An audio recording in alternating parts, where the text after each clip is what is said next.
সকালে ঘুম থেকে উঠিয়ে দেখি ঝুম বৃষ্টি হচ্ছে। জানালার পাশে দাঁড়িয়ে কিছুক্ষণ শুধু বৃষ্টি দেখছিলাম। এমন একটা আবহাওয়ায় মনটা অন্যরকম ভালো হয়ে যায়। আর সত্যি কথা বলতে কি, এই বৃষ্টির দিনে গরম গরম পরোটা না হলে যেন সকালের নাস্তাই সম্পূর্ণ হয় না। হ্যালো ভিউয়ার্স, আসসালামু আলাইকুম। আশা করি সবাই ভালো আছেন। আলহামদুলিল্লাহ, আমিও ভালো আছি। বৃষ্টির ঝুমঝুম শব্দ কি ভালো লাগছে, তাই না?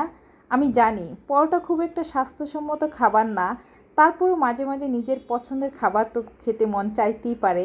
আমার কাছে বৃষ্টির দিনে সবচেয়ে প্রিয় সকালের নাস্তা হলো গরম গরম পরোটা। আপনাদের কি পছন্দ অবশ্যই জানাবেন। বৃষ্টির দিনে আপনারা কি খেতে বেশি ভালো লাগে? নাস্তা তৈরি করে তো সবাইকে খাওয়ালাম, তারপরে ভাবছিলাম আজকে আর কোনো রান্না করব না, কারণ আগের দিন থেকে রান্না করা গরুর মাংস ছিল। ভাবলাম এই গরুর মাংসটাই গরম করে নেব, সঙ্গে ঝাল ঝাল করে আলুর ভর্তা বানিয়ে দিলেই আজকের দুপুরটা আরাম করেই কেটে যাবে। মনে মনে তো পুরো প্ল্যান করেই ফেলেছিলাম, কিন্তু আমার প্ল্যান কি আর সবসময় ঠিক থাকে? একদমই না। আপনাদের ভাইয়া ময়নাকে স্কুলে দিয়ে আসার পথে একেবারে টাটকা নদীর মাছ দেখে আর না কিনে থাকতে পারেনি। সুন্দর ফ্রেশ মাছ নিয়ে বাসায় চলে এসেছে। মাছগুলো দেখে আমারও অনেক ভালো লাগছিল, রেখে দিতে ইচ্ছে করছিল না। ভাবলাম এত টাটকা মাছ যখন নিয়ে এসেছে তখন রান্না না করলে তো চলবেই না। তাই আবার চলে গেলাম রান্নাঘরে। মাছের রান্নাটা যেন একদম মজার হয়, তাই মরিচগুলো ব্লেন্ডারে ভালো করে পেস্ট করে নিলাম। লাল লাল মরিচ পেস্ট করে মাছে দিলে মাছের টেস্টটা দ্বিগুণ হয়ে যাবে। চাইলে শিলপাটায় বাটা যেত, কিন্তু কষ্ট করতে চাইছিলাম না। কিন্তু এরপর পেঁয়াজ, মরিচ আর প্রয়োজনীয় মশলা দিয়ে ধীরে ধীরে মাছটা রান্না করলাম।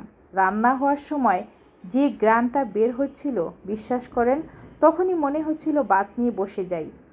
এরপর টেবিলে আগ থেকে রান্না করা গরুর মাংস, ঝাল ঝাল আলুর ভর্তা আর টাটকা নদীর মাছ সব একসঙ্গে সাজিয়ে নিলাম।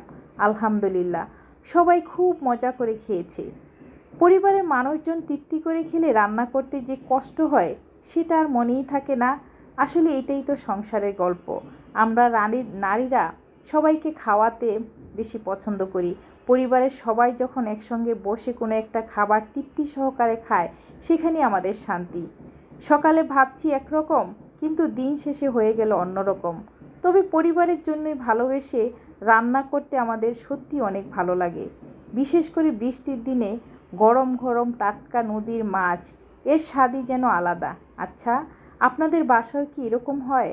বাহিরে টাটকা মাছ দেখলে না কিনে থাকতে পারেন না, নাকি পরে রান্না করবেন বলে ফ্রিজে রেখে দেন? যাই হোক, মজা করলাম, মাছ রান্না, খাওয়া দাওয়া, অনেক কিছু তো আপনাদের সাথে শেয়ার করলাম। আজকে এই পর্যন্তই। ভিডিওটা যদি ভালো লাগে অবশ্যই শেয়ার করে দিবেন। আগামী দিন নতুন কোনো ভিডিওতে আপনাদের সাথে সুন্দর সুন্দর কথা নিয়ে হাজির হব। আল্লাহ হাফেজ।